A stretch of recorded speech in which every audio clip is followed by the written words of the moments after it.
What in the world is What happening? happened? We were good, and then we're not. Yeah. Well, what's going on, everyone? Welcome to Levels. Life. I'm Jeremy Long. She is missing, but we call her the Sportsnista, not the Technista. So there's reasons for that, and there she is, Cassandra Cusino, making an appearance. What the hell is happening over there? Apparently incompetence. Incompetence is what's happening here. Not incontinence. I'm getting old, but I ain't that old yet. But straight up incompetence. Forgot all my passwords. I got 2 laptops, 3 microphones, and 3 cameras, and 1.5 of all that shit works. You look like you work at a call center for AT&T or something.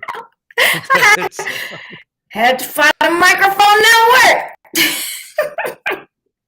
As long as we can hear you, we're good. We're good. So it's summer's coming to an end. The kids are back in school, and eventually it'll start cooling down. But that does not mean the the fight scene is cooling down. Not at all. In fact, it's picking up, and we've got a lot of fights to kind of talk about, things that have happened over the last couple of weeks, and we're going to try to fly through it as with the quickness and all that good stuff. So let's start. I know, yeah, get you warmed up. Here we go. Let's start with the UFC 278 welterweight title fight. Kamaru Usman versus Leon Edwards, the actual second time these guys are going to meet. You've been in and around everything that's kind of going on the last few weeks with these fighters and these camps and everything. What's happening with the champ, and what's going on with Mr. Leon Edwards? Well, the cool thing is that we're going to witness who I think is going to go down as the best welterweight in UFC history in Kamaru Usman. Fighting Leon Edwards again. This guy, Kamaru is fighting for legend status, not just Hall of Fame status. And so I'm curious to see if he does anything different with Trevor Whitman to fight Leon Edwards. It's been a minute since they've seen each other. And actually, we ain't seen Leon Edwards since he got 2 pieces in a biscuit from Masvidal. So, we'll see what he's got to give. But of course, Kamaru's whole family is tough, as in the ultimate fighter. You have his brother Muhammad win the most recent season, and of course, Kamaru won his season. This is like lapping everybody now. It's almost like an embarrassment of riches. But I think, and from hearing Kamaru, this is one of the most important fights of his entire career, because this is the one that cements that legendary status for the champ. What is it about this fight with Leon Edwards? I mean, because these guys have already fought. They fought back in 2015. Of course, both of these guys are way earlier in their careers. They're both 2 different fighters now, and completely different from what they were. I mean, both of these guys. But what makes this fight so much more important than the second fight? I mean, the first fight. I think because he is on the precipice of passing GSP. That's really what the difference is. Colby Covington has been his most difficult opponent in this climb. A lot of people thought it would have been Tyron Woodley, but it wasn't. When he close with Woodley, as a matter of fact. It was interesting to see him face Masvidal a couple of times. But now that he's past Colby, he's got to go back and kind of reassert himself, and this is him lapping the field now, and he's got to win this fight. Well, if he is a heavy betting favorite on this one, and of course you've mentioned Colby, who's ranked first in that division, but he's already beat him twice. Leon Edwards, I mean, would the next opponent, you think, and I am kind of looking ahead here, I mean, Leon Edwards is very capable of taking this championship from Usman, but what a showdown with do we know, how confident are you in what Edwards can do? I mean, COVID, you had the shutdowns. He wasn't able to train in the professional locations where he would normally train through all of that. He hasn't got that work. And I mean, Now we'll get to Teo, but I've talked to a lot of fighters recently. Like that ring rust is real, especially when you're talking main event ring rust. Like how ready for all that is Edward, seeing as Usman's gotten all the reps. Yeah, I mean, at least as far as the most recent stuff is concerned, anyway. I mean, Edwards, his last thing was what, Nate Diaz? Was it Right. Nate? Okay, so Nate Diaz, and that was a little bit ago now. So, and you have mentioned it, and we've talked about it at length before about the layoff these athletes. I mean, athletes, especially high-tuned professional athletes, are creatures of habit, right? They get in a rhythm, and if they can't stay and get in that rhythm and keep in that rhythm and everything, you see them fall off a lot. I mean, we saw it with you mentioned Teofimo against his friend, but yeah, we'll talk about Teo here in a little bit, like you said. But I guess his friend. I think it's his friend. I think it's yeah. I mean, I think the question for that is, can he avoid that big mistake? That big mistake, because Usman is capable, obviously, of.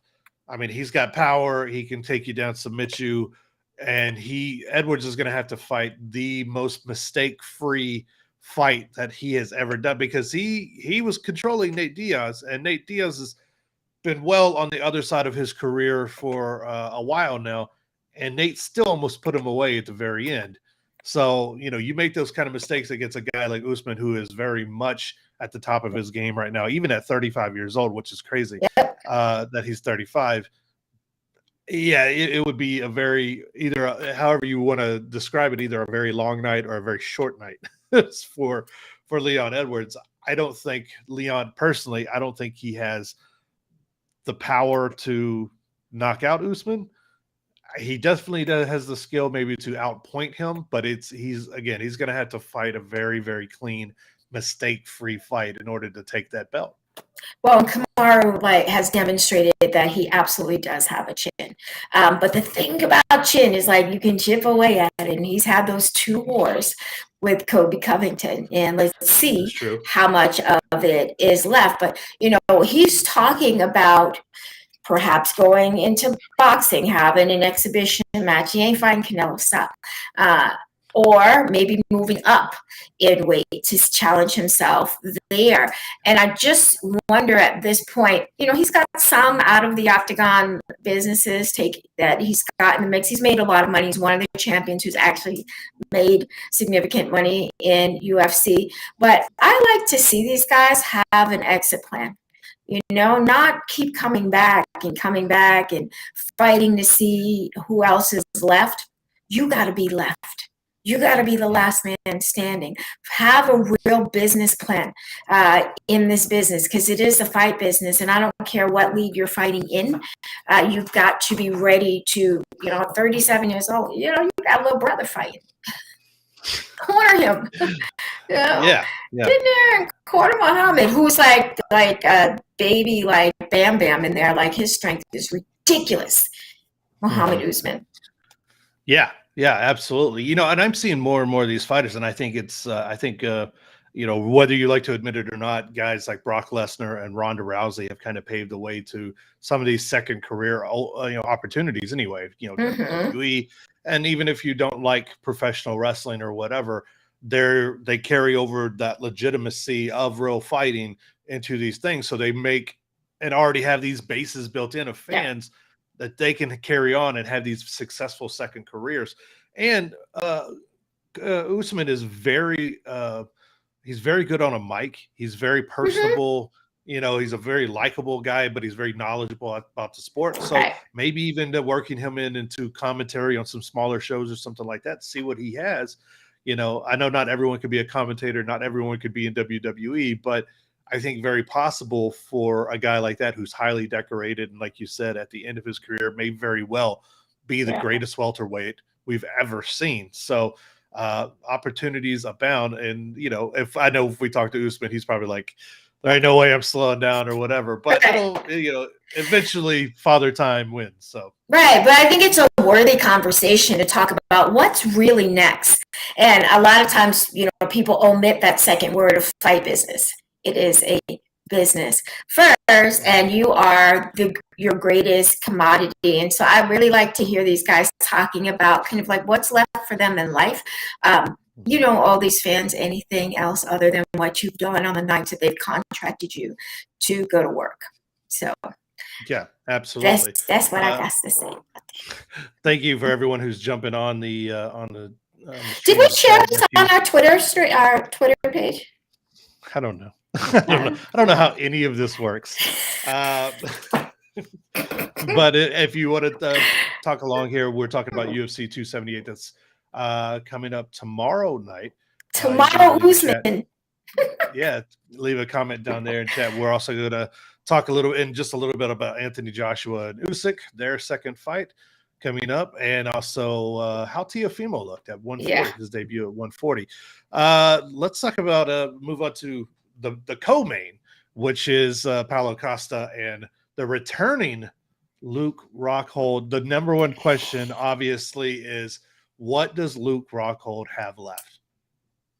He got a lot of conversation left. We know that. He had some things to say. He lit up Uncle Dina and UFC in terms of fighter pay. He's the guy to do it, though, right? I mean, he's got a name, and he got enough money that he doesn't need to fight again. He's got all those Ralph Lauren and whatever modeling gigs that he has, he's set up. So he doesn't have to beg for another fight to pay his rent. And so I was really, I thought that what he did was the right thing to do. You got a moment and you can take one for the team. He did that. But in terms of like that chin, like he been folded in half, like is what, past 3 fights? Yeah, at least his last couple. I mean, Romero, and then oh boy.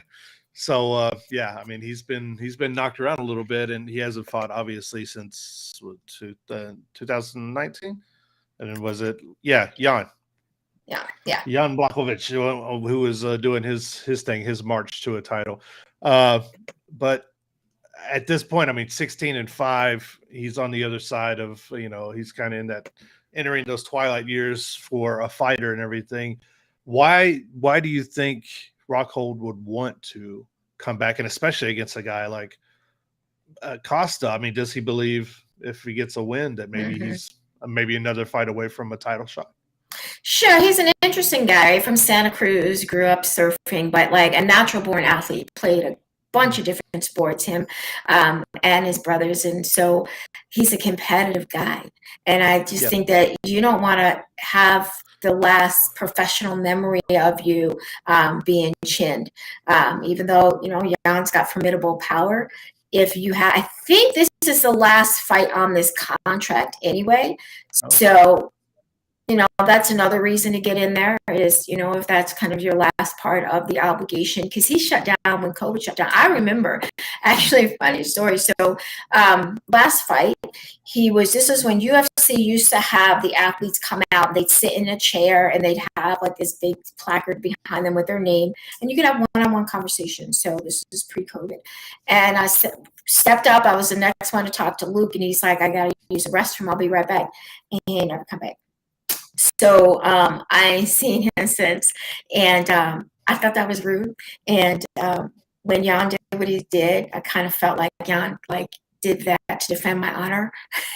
So, but I think all seriously, Luke is trying to get back into the win column and fulfill his obligation. I do think it is a win or be gone opportunity for him. That division doesn't necessarily need Luke Rockhold to come back in there and be competitive. You got some young guns coming up in there. I love what Jamal Hill is doing at light heavyweight, as a matter of fact. So this is going to be, I think, the last time we see him, whether he wins or he doesn't win.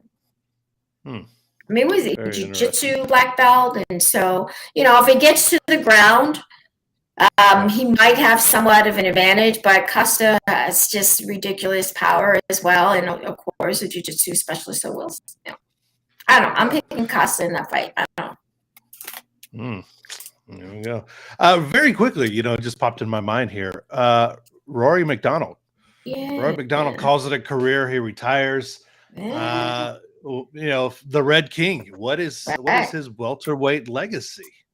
Of course, the legacy is going to be that fight, with Robbie Lawler. I mean, the fact that they like smashed each other to smithereens, and honestly, neither one of them was been the same since that fight. Even though we've seen Robbie get a couple of wins, like you can tell, he was different. Fights like that change a man, absolutely change a man.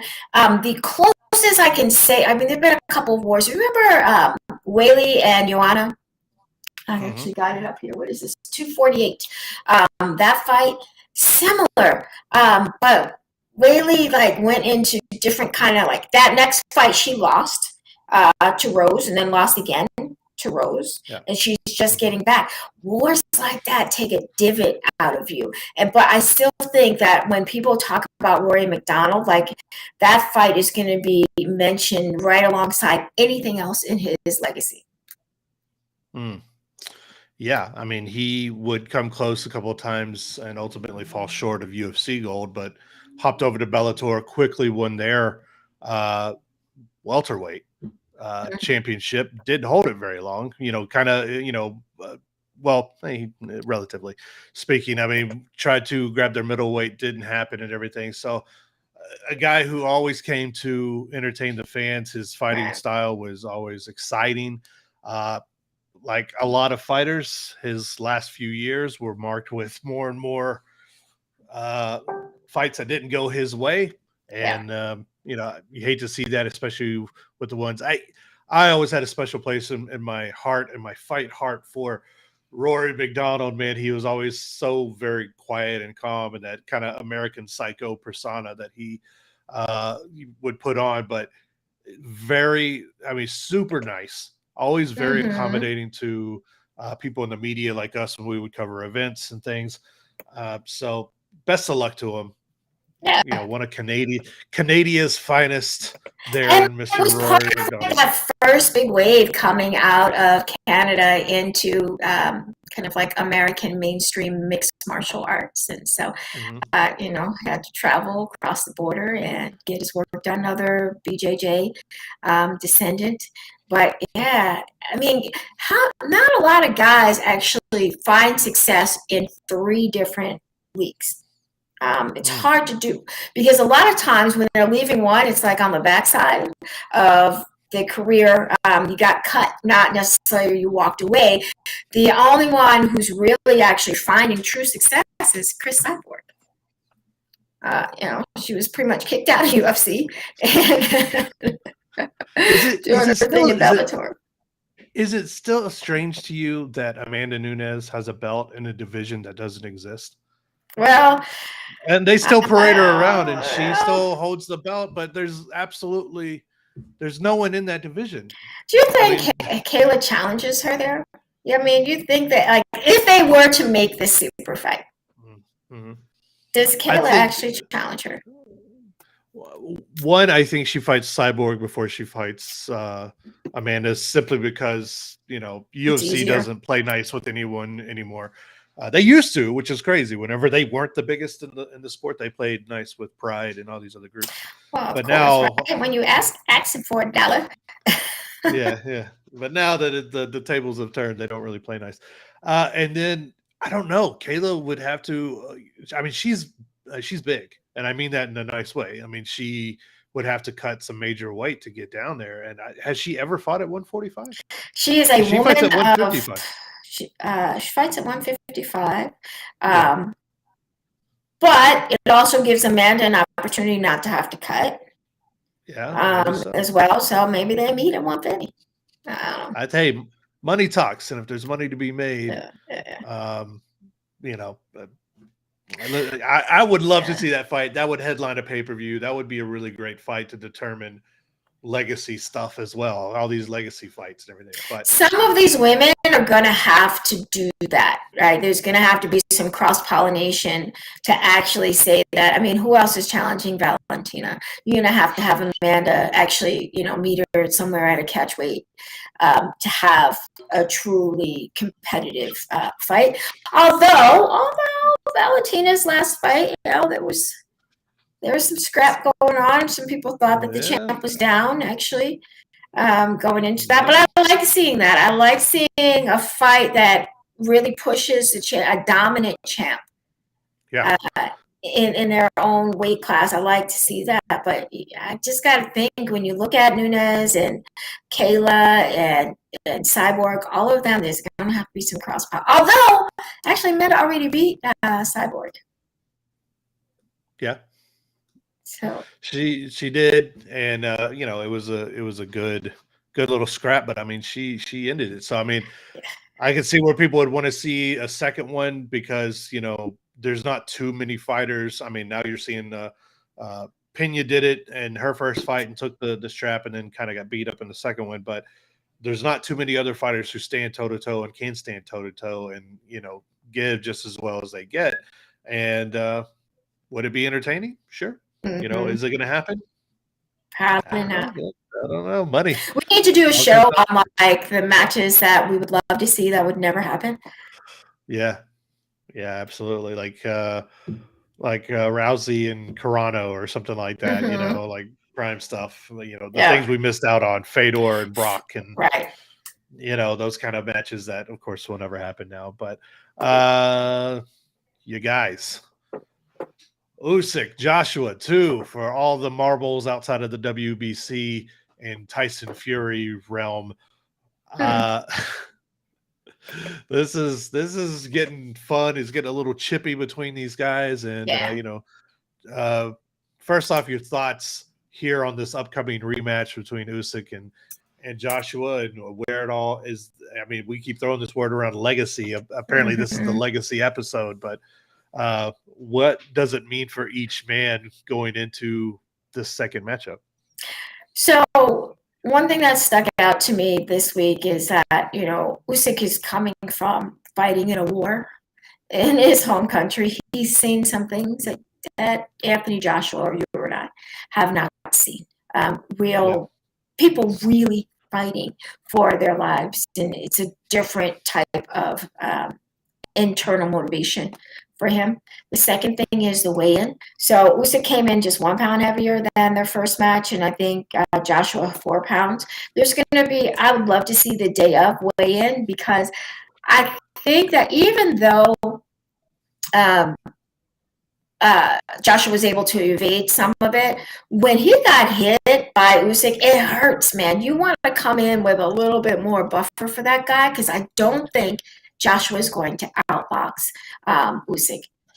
Not very many people actually have outboxed that guy. He's going to have to fight him, and I don't know if Joshua can do that. I will say this for the rematches and everything. I mean, when he got dropped and eventually stopped by Andy Ruiz, that fool came in at 400 pounds for the rematch. but Joshua looked sharper. But he looked sharper. He was bouncing around the ring. He wasn't standing in front of him like their first fight. So is it a game of like major corrections and these kind of things, or is it more the same? I think it's very tantalizing, this matchup between these guys, because Usyk was underrated. He flew under the radar for a very long time. Unless we're talking about undersized heavyweight. Yeah. Unless you're talking about boxing purists who are hardcore, fans and stuff like that. But for casual fans, they're like, "Who is this guy? He came out of nowhere." And just like you mentioned, being away to serve in the Ukraine along with like Lomachenko and these guys, what has that done? Is his mind on this fight? Is it, is it back home with that? Is it going to cause him to come out with an angry fury that maybe he slips up and Joshua, who does have the power to stop him, and how do all these things factor in? Are there going to be major corrections on Joshua's part? And, what kind of battle are we going to see? I think this may be Usman and Edwards, I think, is going to go one way decidedly with Usman, but this is very, very intriguing as far as probably one of the most intriguing boxing matchups in a good long while. And Usyk is just fun. I mean, the guy's got like a Dumbo stuffed animal.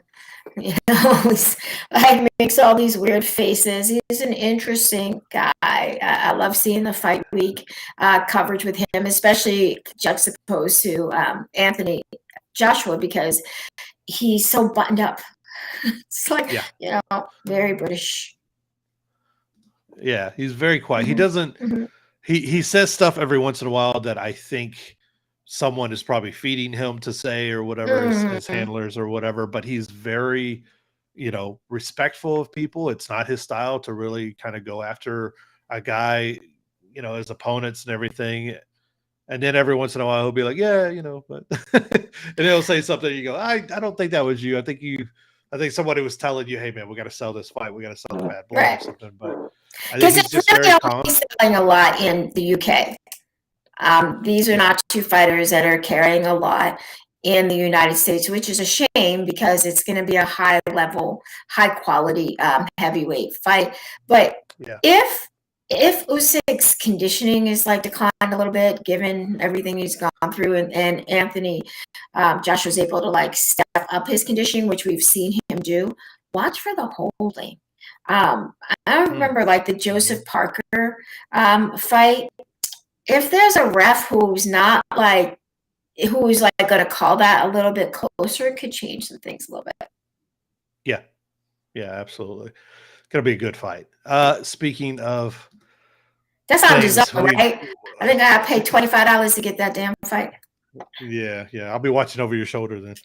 I'll be watching through your window. Hey, lean it this way. No, I can't Find me afford that somebody's shit. Instagram feed somewhere. Dana You don't know, White gonna get after you. ain't no money in boxing. Ain't no money in that. Dana White gonna get after you, man. He gonna track you down, and he gonna be mad at you.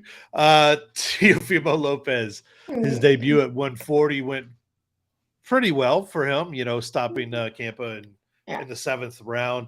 How do you think Teo looked? What did you think of his fight overall? His tune-up, his debut at 140. I think he looked good enough against Campa.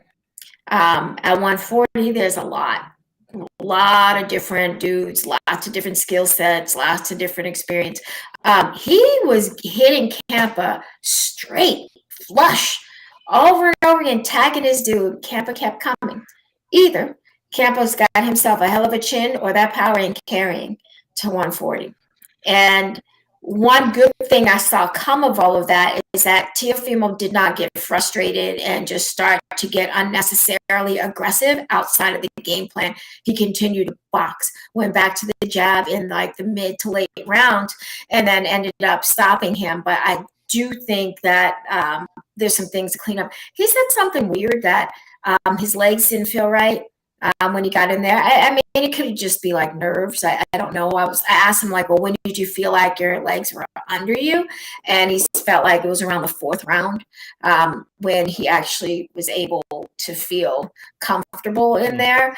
And even like, afterwards, he was still a little uncomfortable, still figuring things out. But I think 140 is going to be a big test for him.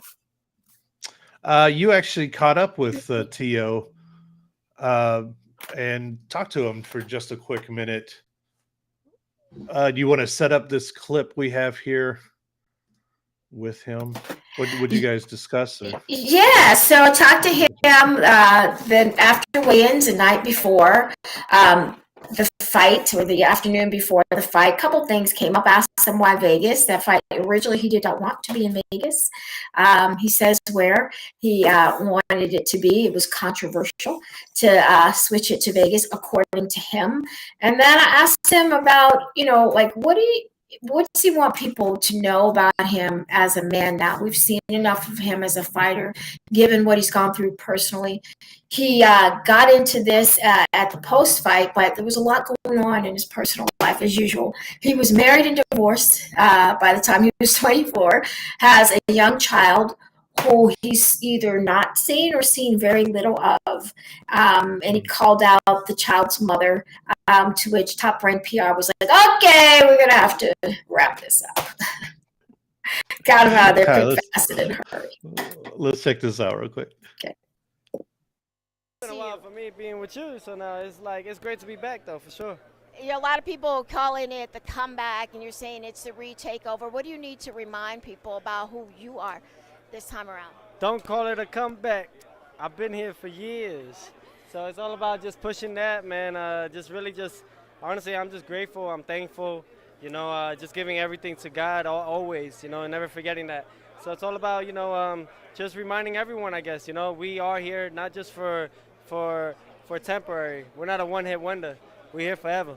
I think a lot of people forget about how important the grind is. What have you learned this time about elements of the grind that maybe you should pay closer attention to? Honestly, just self-care, self-love. I think outside of everything that my sport brings to the table, everything that I've done in the sport, I mean, I've been in the game for 21 years now. So it's all about, that doesn't change. My work ethic, it only grows and it gets better. However, you can't forget about you. You know what I'm saying? And that's really what I needed to take in this time around. Speaking of what got you there, you're trained by your father. You have a young son. What do you want people to remember about Teofimo, the man? That I'm a real man. I wasn't man-made, I'm self-made. I'm as real as it comes, and as this world gets more fake, the less real we see around, and that's what they hate. But God is always going to prevail. God is always going to win no matter what, whether I'm gone, whether someone else is gone, the real will always prevail. You know why? Because people may not like the truth, and if they don't like it, so let it kill them. A lot of people want to talk to you about what's next. Why do we need to be paying attention to this fight Saturday night? Because nothing's next without this fight. Last question for me is, a lot of people have tried to stage a comeback in Las Vegas. Why Las Vegas? Why didn't you go to New York or any other place around the country? Why did you need to be here for this fight? It's Vegas, baby. Vegas for the weekend, you know what I'm saying? Really, though, it's all about, I really wanted to push this fight to Miami. I guess things didn't work out in that sense. I don't know why. I mean, I do. I just don't want to explain that part. Just focusing on... Why not? Because it's controversial. Controversial. There you go. He's speaking a lot of platitudes lately. If it doesn't make them stronger, if they don't like it, then let it kill them. What? Yeah. Why was it controversial? Did he ever tell you why it was controversial? Okay, man. Teofimo Lopez, always entertaining. I like the dude. I like his style and everything. But sometimes, he's funny. I really, really seriously like this kid and root for him as a human. He needs a sports psychologist. He needs people in his ear and in his camp who are sane, professional, and not toxic, and not highly emotionally charged. I ain't saying his daddy shouldn't be in his corner. I'm saying he needs people who are the polar opposite of what Senior offers him. And he's 24 years old. And a lot has happened to kind of damage him physically. I mean, look, physically, he almost died. He was in the ICU for 5 days after losing to Cambosis. That was a tremendous risk. Several doctors have confirmed he should have gone in, and several have said, you're lucky to be alive here. And he's got to get right mentally, because he's not winning another championship being an erratic kind of thinker like that. Yeah, mental health is real in every sport and everything. I mean, it affects champions and everyone, normal fans alike. So and like you said, I root for the guy because, he's always been, very steady with people as far as giving time and all of that. He's given a lot. And so. Look, he talked to me after weighing in. You know how hungry he was? He's trying to rehydrate. He's, they're giving him beverages and like a snack to try to get over. And I watched him. He did several interviews, some in Spanish, some for other countries. He's Honduran, and came I was in a corner, and I was like, I'm gonna wait for you. And he came right over. And so, he's always been gracious. I wish him well. I really do. Yeah. And there's a number of intriguing options. Of course, he wants to fight as fast as possible for a belt. So if he was busy talking up Josh Taylor and guys like that, but how realistic he's gone on record several times saying he's not interested in a fight with Ryan Garcia for whatever reasons. Arnold Barboza Jr. was there ringside, and he wants that fight and has been pushing for that fight. But there's also Jose Cepeda and Ramirez, Gary Russell. I mean, there's a number of names there, but who do you think the most realistic for that December 10th date that he's already circled and put on the calendar? Yeah, the only one available is Barboza. So because Zepeda's tied up, Ramirez is getting married. Taylor is like, I think, is he getting married too? Something else. He's unavailable for December. Bob Arum says like they're exploring options. Teo said that he's going to fight in the big room in Madison Square Garden in December, and so it's a very limited number of possible competitors that he can fight, and I think Barboza is the one that makes the most sense. He needs another legitimate contender in that 140 division before he actually is considered as a possible contender for the belt, and I think Barboza is that guy. Barboza's undefeated. He's got the record, he's got the look, and he's got the pedigree. So, it makes sense if he wants a shot at the belt. And all these belts are spoken for right now. They're all tied up in different fights that are going to be happening. So, you go in, you do what you're supposed to do against Barboza. It sets you up pretty for maybe Q2 of 2023 fighting for, at least some portion of those straps up there, which, there you go. That's what he's looking at and looking for and everything. So we also have another clip. You caught up with who'd you catch up? Estrada? Sinisa Estrada. And what are you guys kind of chatting about here? Kind of a lot of things. She is, of course, now signed with Top Rank, and talked with her about the state of women's boxing, and her friend, Chris Justino Cyborg, coming into boxing. Having great matchups in women's boxing, and also having the support of big promoters in boxing who are giving us this platform to be able to be seen by people. So this is just the beginning. It's only going to get better and better. What do you think about Chris Cyborg saying she's going to make her debut in boxing? Oh, I love Chris. Chris is a friend of mine. Chris is great, and I think it's cool. I actually have seen her spar before boxing. I did some rounds with her before, so I think it's going to be good for her. I think she'll do very, very well. Of course, your top-ranked stablemate, Michaela Mayer, is going to be in action soon against Alicia Baumgartner. How do you see that fight going down? That's going to be a great matchup, and Michaela has all the great boxing skills. In her last fight, she showed that she can also fight on the inside, and then Baumgartner's a power puncher, so it's going to be a good matchup, and I'm excited to see that. You've been busy outside of the ring. How important is it for you to be building your business and your brand outside of boxing? It's definitely important. It's important, especially being a female fighter, because we don't always get that exposure and that platform that we deserve. So to be able to just keep my name out there and keep busy with broadcasting and commentating and other things, it's something that I definitely enjoy doing, and something that I need to do in order to keep myself busy in between fights.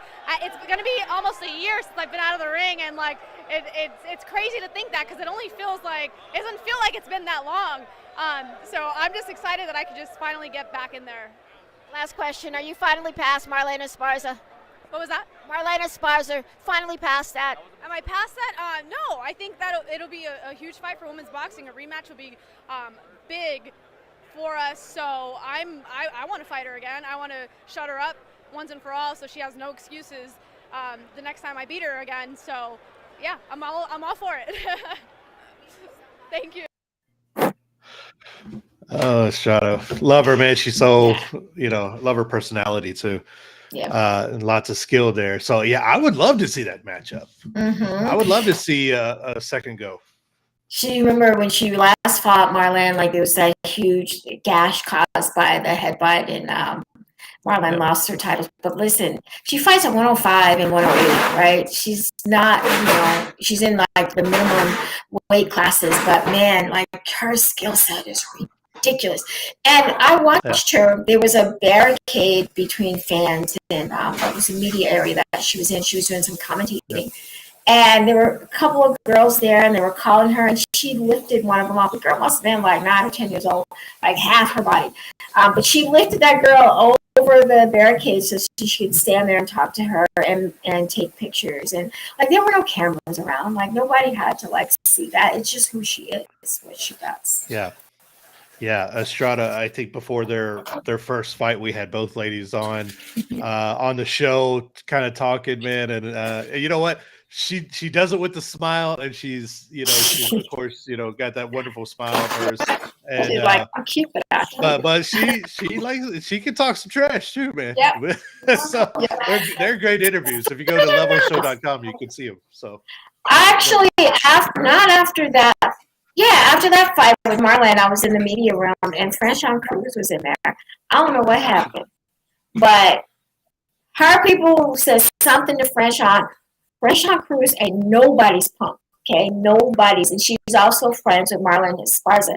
And I've seen Franchon, like, woke up to Senise's, I think it was her manager, and she was just like, look, I'm in these heels, but at any moment, we can do this. And so Denise was like, we're good, and they got up out of there, but it was interesting. Hey, man. She talked about Michaela Mayer and Alicia Baumgardner. Man, their Twitter back and forth has been fire and so much freaking fun.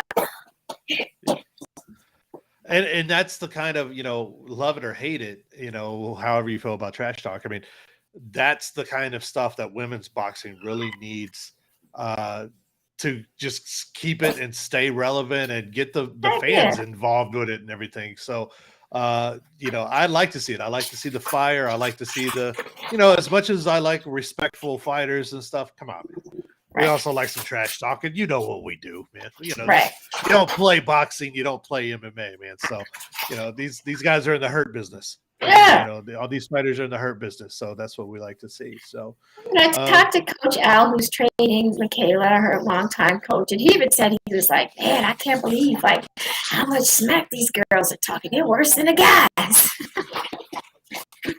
I like it. I like it, man. See, but I'm one of those people that I know people make fun of me, but I like the Conor McGregors of the fight business and stuff because they.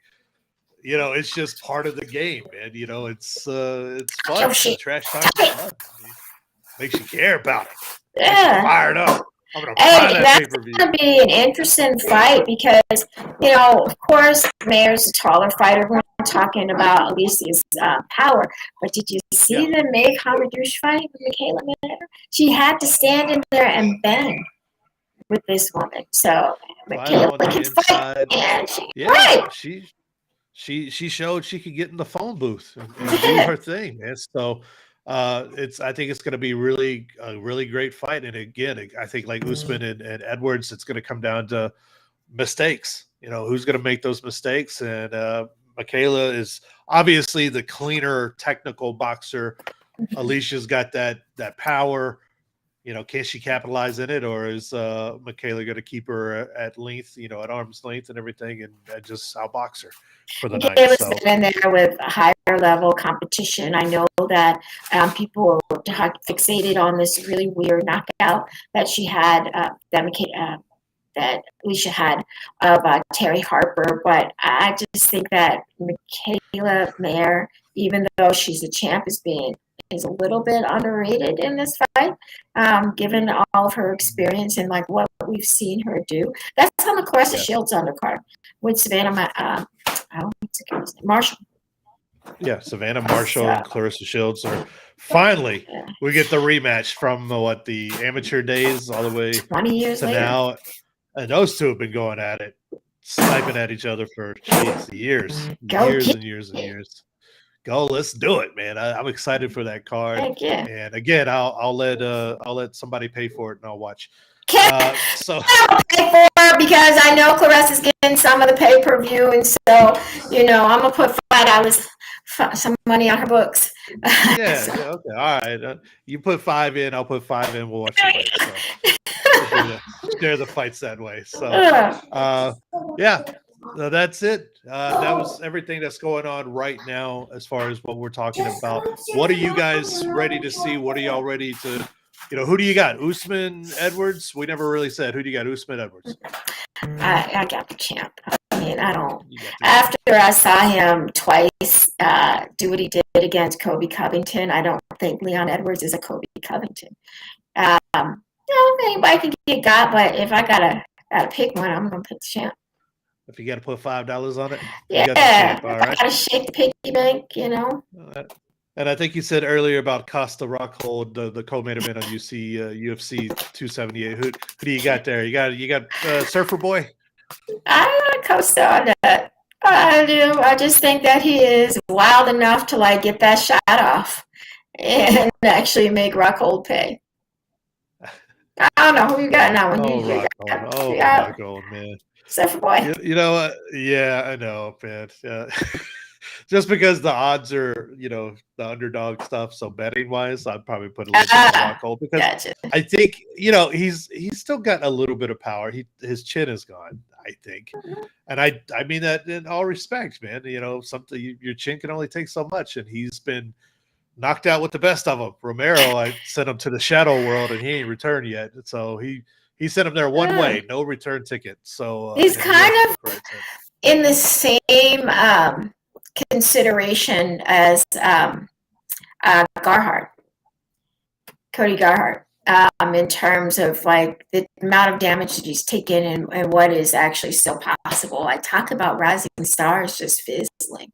No low. Yeah, man. All of a sudden he's schooling Dominic Cruz, and then he's getting KO'd left and right. There's only so much you can take, man. So, left, right, and center. Once that button is pushed, that's what happens. Joshua Usyk.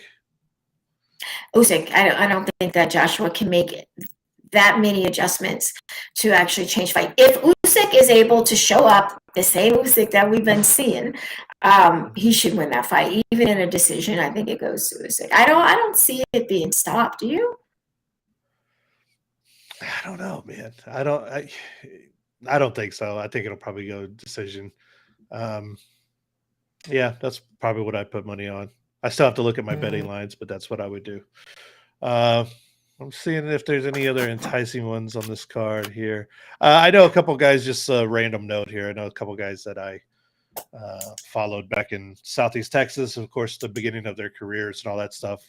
The infamous Mike Jackson is returning. He of the CM Punk Mickey Gall situation a couple years ago. He's been booked for another fight. It's that nothing against Mike. It was definitely that Mick Maynard connection. Mick used to run LFA, and now is one of the matchmakers along with Sean. Get your bread, amen. So hey man, get his stuff, and of course Ryan Spann's been booked again. So my guy's coming up. Who's Ryan Spann booked for? He is fighting. Oh man, what is it? Who is he fighting? Who's he fighting? Hold on, He's coming off a win. He is fighting Dominic Reyes.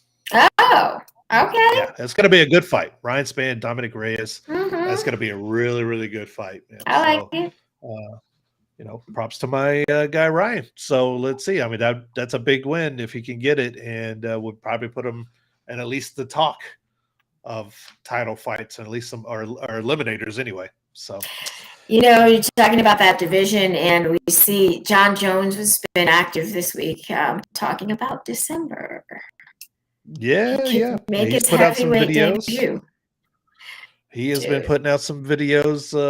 One video, people were complaining because his hands look slow, so he put out a different video with his hands look decidedly faster. Yeah. He looks powerful, bulked up and everything. So now we're just waiting on official He's word. a freaking nightmare at heavyweight. He's a nightmare at any weight. When he gets in there against real professional caliber heavyweights, and there's only a handful of them, right, who can actually challenge him. He's just got that killer instinct and that ridiculous skill set that at any moment can end you. Yeah, it is. I mean, all of those guys in the top 5, and of course, you have a big fight here in the next couple of weeks. Cyril Gahn and Teofimo Lopez. I totally just butchered his name. There you go. But they're fighting in the main. Of course, that's gonna work some stuff out. So we're looking at that shuffling between Ngannou and Stipe and John Jones, and what all is going to happen there. And of course, right on the outside are guys like Sarragon and Blades. Yeah. So you think he can do a shoey in there? If no, I thought that was in I thought that was in France. Oh, okay. I didn't know that. Yeah, that was in France. That was in France on that one. That's my voice. I hear my voice. Yeah. That lets you know that it's time for us to wrap it up. When you hear two of my voices, it's time to go. Two Jeremys. Ain't nobody need that. Thank you, everyone, for watching, for staying with us, for all the comments and stuff like that. We appreciate it. And it's good to see you again. And next time we'll have Ralph. Ralph, just congratulations to our guy Ralph, who just purchased his brand new place. So he's getting the keys to his place. So, he's making moves. And, of course, to our guy Mike Dixon, who is doing whatever Mike Dixon does. Maybe but we love him for it. So, yeah. So, and for the Sportsanista, I'm Jeremy Long. This is Levels. And next time, I think we'll be chatting with a fighter or two. Oh, yeah. I think we'll do. Got some people. We'll reach out and touch someone. All right.